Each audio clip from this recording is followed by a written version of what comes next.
आपकी तैयारी को लगातार और अनवरत जारी रखते हुए नवोदय सिस्टम पर आधारित क्वेश्चन सीरीज धौलागढ़ माता सीरीज पार्ट 58 में आज हम करेंगे कॉम्पिटेंसी बेस्ड एजुकेशन, साथ में inclusive education in JNVs, 21st century skills in JNVs, effective use of classroom laboratories and open spaces for learning in JNVs. तो धौलागढ़ माता सीरीज समेटे हुए नवोदय सिस्टम के सारे क्वेश्चंस। तो चलिए साथियों देख लेते हैं धौलागढ़ माता सीरीज पार्ट 58 का पहला क्वेश्चन 1141।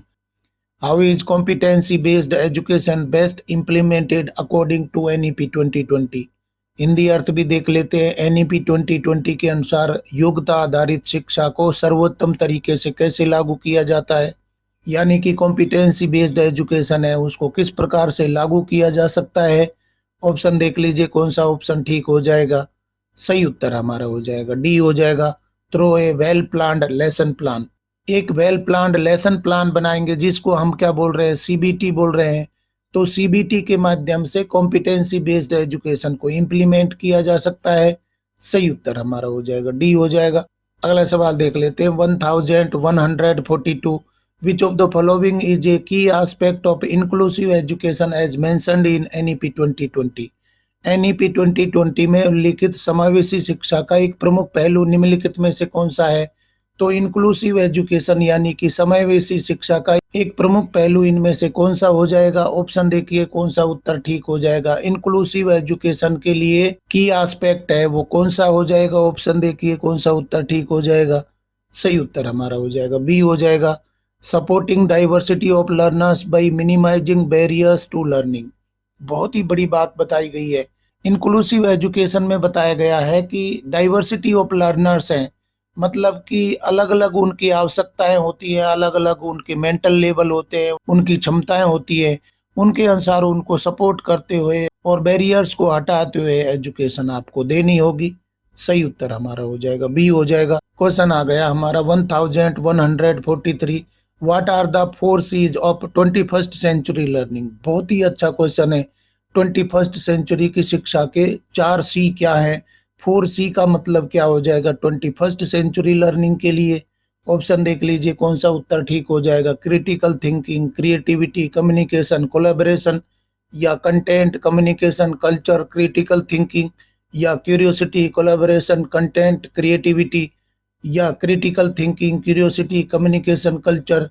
4 सी कौन से हो जाएंगे। 4 सी 21st सेंचुरी लर्निंग के लिए कौन से हो जाएंगे, कौन सा ऑप्शन ठीक हो जाएगा। सही उत्तर हमारा हो जाएगा ए हो जाएगा। Critical thinking, creativity, communication and collaboration. मतलब पहला सी लिया गया है। 21st सेंचुरी के लिए क्रिटिकल थिंकिंग होना चाहिए, क्रिएटिविटी होनी चाहिए, कम्युनिकेशन होना चाहिए, कोलैबोरेशन होना चाहिए। तो ये 4 सी को मिला करके और 21st सेंचुरी की लर्निंग आप करवा सकते हैं। बच्चे में ये क्षमताएं होनी चाहिए। सही उत्तर हमारा हो जाएगा ए हो जाएगा। Move to question number 1144। What is the recommended seating arrangement for classrooms to enhance the learning environment. सीखने के माहौल को बेहतर बनाने के लिए कक्षाओं में बैठने की अनुशंसित व्यवस्था क्या है। किस प्रकार से बैठना चाहिए जिससे कि लर्निंग एनवायरनमेंट है वो बड़े एनहांस हो। ऑप्शन हमारे हो जाएंगे राउंड टेबल्स होनी चाहिए, या सिंगल सीटर डेस्क होने चाहिए, या 2 सीटर डुअल डेस्क होने चाहिए, स्टैंडिंग डेस्क होने चाहिए। सीखने के माहौल को बेहतर बनाने के लिए कक्षाओं में बैठने की अनुशंसित व्यवस्था क्या होनी चाहिए। सही उत्तर हमारा हो जाएगा सी हो जाएगा। 2 सीटर डुअल डेस्क होनी चाहिए। लर्निंग एनवायरनमेंट को आगे बढ़ाने के लिए, एनहांस करने के लिए 2 सीटर डुअल डेस्क है वो रिकमेंड किए गए हैं। सही उत्तर हमारा हो जाएगा सी हो जाएगा। क्वेश्चन देख लेते हैं 1145। Which type of board should be placed on the back side wall of a classroom to display students creative work. छात्रों के रचनात्मक कार्य को प्रदर्शित करने के लिए कक्षा की पिछली दीवार पर किस प्रकार का बोर्ड लगाया जाना चाहिए। बहुत ही अच्छा क्वेश्चन है। यहाँ पर स्टूडेंट क्रिएटिविटी वर्क है उसको डिस्प्ले करना होगा, तो बैक साइड में किस प्रकार का बोर्ड होना चाहिए। White board, green board, magnetic board, soft board. सही उत्तर हमारा हो जाएगा डी हो जाएगा। Soft board. स्टूडेंट की क्रिएटिविटी है उसको डिस्प्ले करने के लिए सॉफ्ट बोर्ड होना चाहिए। और सॉफ्ट बोर्ड है वो स्टैटिक नहीं होना चाहिए, वो डे टू डे बेसिस पर चेंज हो, या इस प्रकार की प्लानिंग बनाई जाए कि एक सब्जेक्ट की क्रिएटिविटी है वो वीकली डिस्प्ले की जा सकती है। तो कहने का मतलब है कि बच्चों की क्रिएटिविटी है वो दिखनी चाहिए, डिस्प्ले किया जाना चाहिए। कहाँ पर? सॉफ्ट बोर्ड पर, जो कि लगा हुआ है, बैक साइड पर लगा हुआ है। और साथ में ही हर बच्चे की क्रिएटिविटी उस पर आए, उसको प्लेस मिले, जगह मिले, उसके लिए अहमियत मिले। हर बच्चा अपनी क्रिएटिविटी शो करेगा तो उसके लिए क्या होना चाहिए? सॉफ्ट बोर्ड होना चाहिए, बैक साइड वॉल पर होना चाहिए। सही उत्तर हमारा हो जाएगा डी हो जाएगा। क्वेश्चन देख लेते हैं 1146। What should B discourage regarding chart displays in the classroom? कक्षा में चार्ट प्रदर्शन के संबंध में क्या हतोत्साहित किया जाना चाहिए? मतलब कि चार्ट अगर डिस्प्ले आप कर रहे हैं तो कौन सी बात को डिस्करेज करना चाहिए? Using soft boards, pasting charts on the walls, displaying charts on doors, using digital projectors. Classroom में अगर चार्ट डिस्प्ले किए जा रहे हैं तो कौन सी बात को आपको ध्यान रखना होगा, हतोत्साहित किया जाना चाहिए? सही उत्तर हमारा हो जाएगा बी हो जाएगा।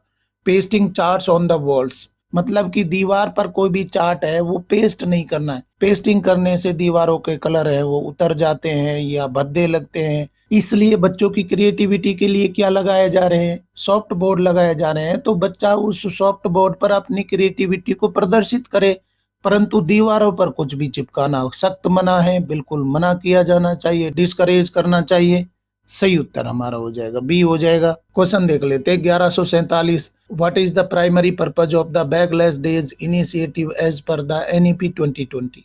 एनईपी 2020 के अनुसार बैगलेस डेज पहल का प्राथमिक उद्देश्य क्या है? बैगलेस डेज है वो मनाए जाते हैं जेएनवीज में भी और एनईपी 2020 में भी इसको बढ़ावा दिया गया है। तो ये बैगलेस डेज का प्राथमिक उद्देश्य क्या हो जाएगा? ऑप्शन देखिए कौन सा उत्तर हो जाएगा। 10 डेज बैगलेस डेज है वो सेलिब्रेट किए जाते हैं। तो इन 10 डेज बैगलेस डेज के सेलिब्रेशन की प्राथमिक उद्देश्य क्या हो जाएंगे? सही उत्तर हमारा हो जाएगा बी हो जाएगा। To provide a break from traditional academic learning and focus on experiential learning, मतलब पुराने एकेडमिक लर्निंग के मेथड को छोड़ करके एक्सपीरियंशियल लर्निंग को बढ़ावा देने के लिए क्या किया जा रहा है? बैगलेस डेज एक्टिविटी करवाई जाती है। ये 10 डेज बैगलेस डेज एक्टिविटीज है एक्सपीरियंशियल लर्निंग को बढ़ावा देती हैं, क्रिएटिविटी को बढ़ावा देती है। सही उत्तर हमारा हो जाएगा बी हो जाएगा। क्वेश्चन देख लेते हैं 1148। In a classroom converted into a smart class where should the CPU be placed? Smart class में परिवर्तित कक्षा में सीपीयू को कहाँ रखा जाना चाहिए? पहले नॉर्मल क्लासरूम था, उसको स्मार्ट क्लासरूम बना दिया है, तो सीपीयू आप कहाँ रखेंगे, क्या रिकमेंड करेंगे? ऑप्शन देखिए कौन सा उत्तर ठीक हो जाएगा। On A desk at the front of the class, inside a lockable cabinet, under the teachers table, in A corner of the classroom. Smart classroom में परिवर्तित कक्षा में सीपीयू को आप कहाँ रखेंगे? सही उत्तर हमारा हो जाएगा बी हो जाएगा। इनसाइड ए लॉकेबल कैबिनेट, मतलब कि आप लॉक की के अंदर उस सीपीयू को रखेंगे। सही उत्तर हमारा हो जाएगा बी हो जाएगा। क्वेश्चन देख लेते हैं 1149। Which area outside the classroom is suggested for displaying subject wise current news, discoveries and students creative works? विषयवार वर्तमान समाचार, खोजों और छात्रों के रचनात्मक कार्यों को प्रदर्शित करने के लिए कक्षा के बाहर कौन सा क्षेत्र सुझाया गया है? मतलब कि क्लासरूम के बाहर सब्जेक्ट वाइज करंट न्यूज क्या है, साथ में डिस्कवरीज उस सब्जेक्ट में क्या हुई है, या उस सब्जेक्ट की क्रिएटिव वर्क बच्चों ने किया है, तो उसको डिस्प्ले करने के लिए क्या होना चाहिए? क्लासरूम के बाहर उनको कहाँ प्रदर्शित किया जाएगा? The playground, the library, the corridors, the entrance gates. विषयवार वर्तमान समाचार, खोजों और छात्रों के रचनात्मक कार्यों को प्रदर्शित करने के लिए कक्षा के बाहर कौन सा क्षेत्र सुझाया गया है? सही उत्तर हमारा हो जाएगा सी हो जाएगा। द कॉरिडोर्स, कॉरिडोर में वो डिस्प्ले बोर्ड लगाए जाएंगे जहां पर सब्जेक्ट वाइज करंट न्यूज है, डिस्कवरीज है और उस सब्जेक्ट के क्रिएटिव वर्क्स हैं वो डिस्प्ले होंगे। कहां पर? कॉरिडोर्स में होंगे। ये डेडिकेटेड सब्जेक्ट वाइज या कह सकते हैं कि डिपार्टमेंट वाइज डिस्प्ले बोर्ड होगा। सही उत्तर हमारा हो जाएगा सी हो जाएगा। अगला सवाल देख लेते हैं 1150। What additional purpose should laboratories serve apart from experiments? प्रयोगों के अलावा प्रयोगशालाओं को कौन सा अतिरिक्त उद्देश्य पूरा करना चाहिए? Storage for equipment, activity based teaching learning, holding staff meetings, displaying old lab reports. प्रयोगशाला में प्रयोग होते हैं, इनके अलावा कौन सा अतिरिक्त उद्देश्य इनको पूरा करना चाहिए? सही उत्तर हमारा हो जाएगा बी हो जाएगा, एक्टिविटी बेस्ड टीचिंग लर्निंग। मतलब कि प्रयोगों के अलावा एक्टिविटी बेस्ड टीचिंग लर्निंग है वो फुलफिल करने चाहिए, कहाँ पर? लेबोरेटरीज में होने चाहिए। सही उत्तर हमारा हो जाएगा बी हो जाएगा।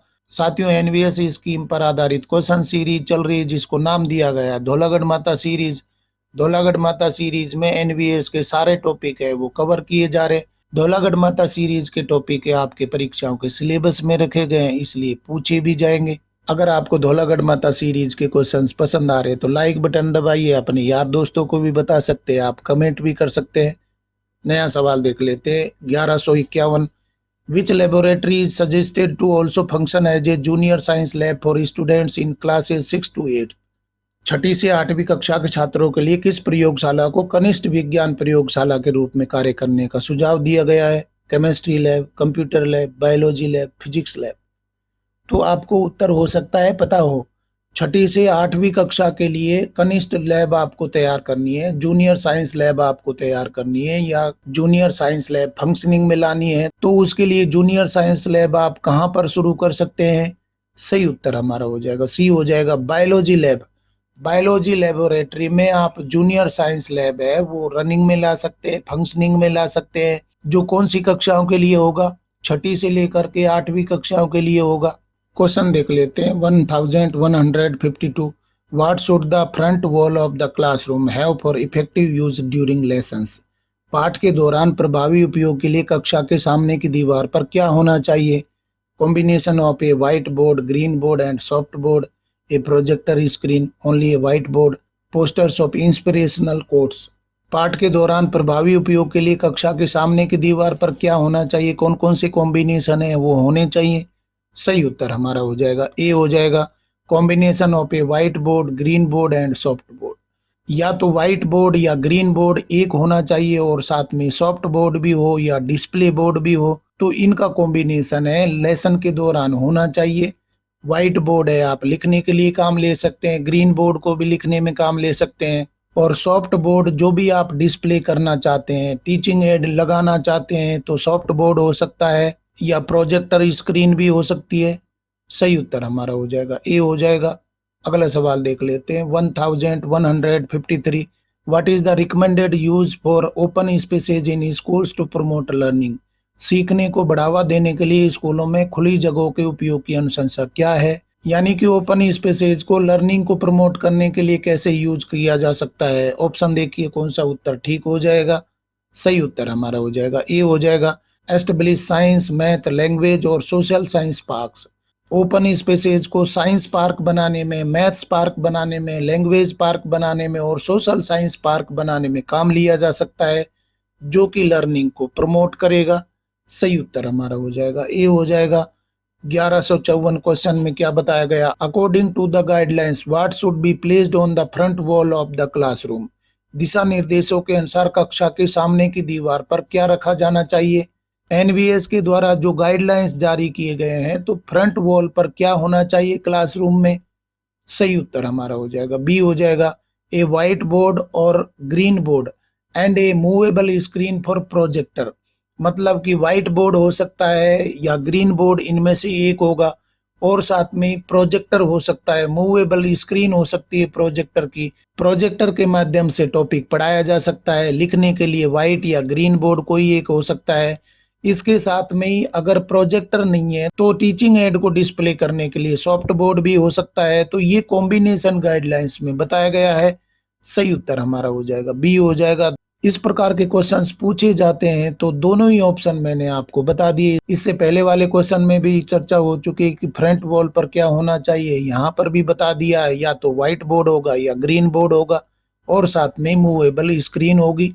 अगला सवाल देख लेते 1155। What should be done with the existing black boards in classrooms? कक्षा में मौजूदा ब्लैक बोर्ड के साथ क्या किया जाना चाहिए? ब्लैक बोर्ड लगे हुए हैं तो अब क्या करना होगा उनका? ऑप्शन आप देख लीजिए, ए होगा उत्तर की, बी होगा कि सी होगा कि डी होगा। सही उत्तर हमारा हो जाएगा ए हो जाएगा, removed and replaced with white green board. मतलब कि ब्लैक बोर्ड है उनको व्हाइट बोर्ड और ग्रीन बोर्ड के साथ में रिमूव किया जाना चाहिए, या तो व्हाइट बोर्ड लगाया जाए या ग्रीन बोर्ड लगाया जाए।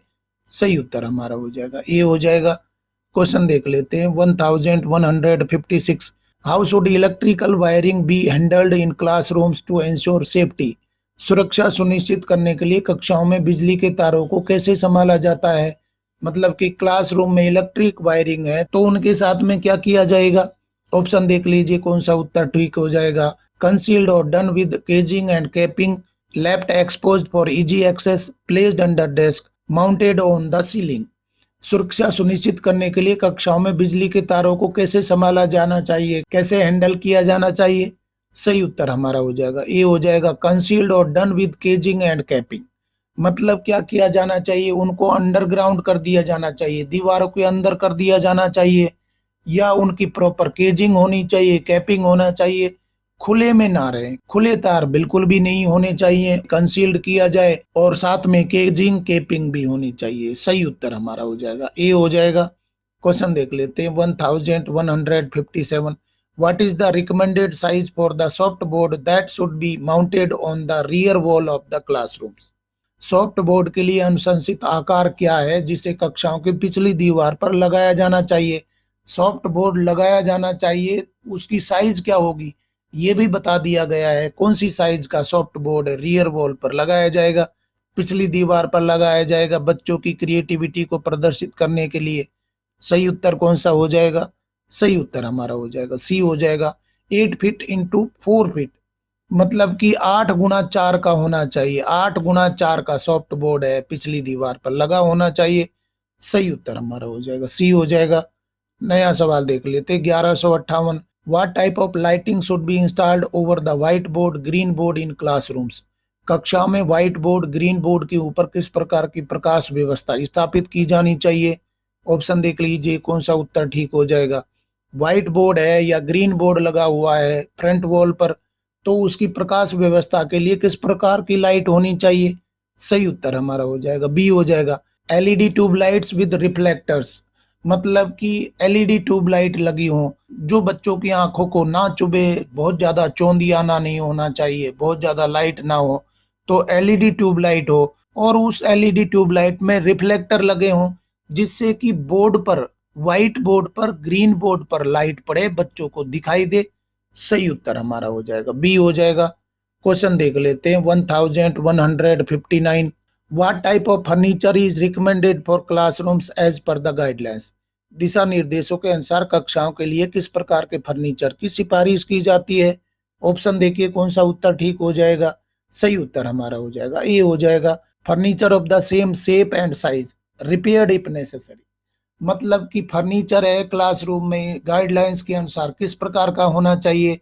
सेम शेप का होना चाहिए, सेम साइज का होना चाहिए, बच्चों के अनुसार होना चाहिए, स्टूडेंट यूजर फ्रेंडली होना चाहिए, परंतु वो सेम शेप का हो, सेम साइज का हो। ऐसा नहीं होना चाहिए कि क्लासरूम में कुछ फर्नीचर बड़े हों, कुछ छोटे हों, अलग अलग कलर के हों। सिमेट्री होनी चाहिए, कलरफुल फर्नीचर होना चाहिए, सेम शेप साइज का होना चाहिए, और स्टूडेंट फ्रेंडली होना चाहिए। अगर पुराना फर्नीचर है, टूटा फूटा है, तो उसको क्या करना होगा? रिपेयर करवाना होगा। सही उत्तर हमारा हो जाएगा ए हो जाएगा। और साथियों देख लेते हैं एनवीएस स्कीम पर आधारित क्वेश्चन सीरीज धौलागढ़ माता सीरीज पार्ट 58 का अंतिम सवाल 1160। How should books in the library be organised according to the guidelines? दिशा निर्देशों के अनुसार पुस्तकालय में पुस्तकों को किस प्रकार व्यवस्थित किया जाना चाहिए? ऑप्शन देख लीजिए, बहुत ही अच्छा क्वेश्चन है। लाइब्रेरी में बुक्स हैं वो किस प्रकार से होनी चाहिए गाइडलाइंस के अनुसार? सही उत्तर हमारा हो जाएगा ए हो जाएगा। By subject and theme in open wooden racks, यानी कि सब्जेक्ट के अनुसार, थीम के अनुसार होनी चाहिए पुस्तकें, व्यवस्थित होनी चाहिए। और वो कहाँ रखी जानी चाहिए? ओपन वुडन रैक्स में रखी होनी चाहिए। कोई भी बच्चा कभी भी उनको पढ़े, डिस्प्ले होनी चाहिए। ऐसा नहीं हो कि वो लॉकेबल हो, किताबें बंद पड़ी रहेंगी, उन तक बच्चों की पहुंच नहीं होगी, तो उस लाइब्रेरी का कोई उपयोग नहीं रहेगा। इसलिए सब्जेक्ट वाइज अरेंज होनी चाहिए, थीम वाइज अरेंज होनी चाहिए, और ओपन वुडन रैक्स में वो रखी जानी चाहिए। सही उत्तर हमारा हो जाएगा ए हो जाएगा। इस तरीके से साथियों धौलागढ़ माता सीरीज पार्ट 58 के अंतिम क्वेश्चन तक हम पहुंच गए हैं और अभी तक हमने 1160 क्वेश्चंस हैं कंप्लीट कर लिए। ये सभी क्वेश्चंस हैं एनवीएस स्कीम यानी कि नवोदय सिस्टम पर आधारित है और नवोदय सिस्टम के क्वेश्चंस हैं आपके सिलेबस में रखे गए हैं। आप जिस सिस्टम के लिए परीक्षा दे रहे हैं तो वो तो क्वेश्चन आपसे पूछने ही चाहिए और कंप्लीट नवोदय सिस्टम है वो कवर किया जा रहा है धौलागढ़ माता सीरीज में। अगर आपको आज के क्वेश्चंस पसंद आए तो लाइक शेयर करें और चैनल को सब्सक्राइब करना तो बहुत ही जरूरी है क्योंकि नॉलेज मंडली is the right choice. Thank you very much.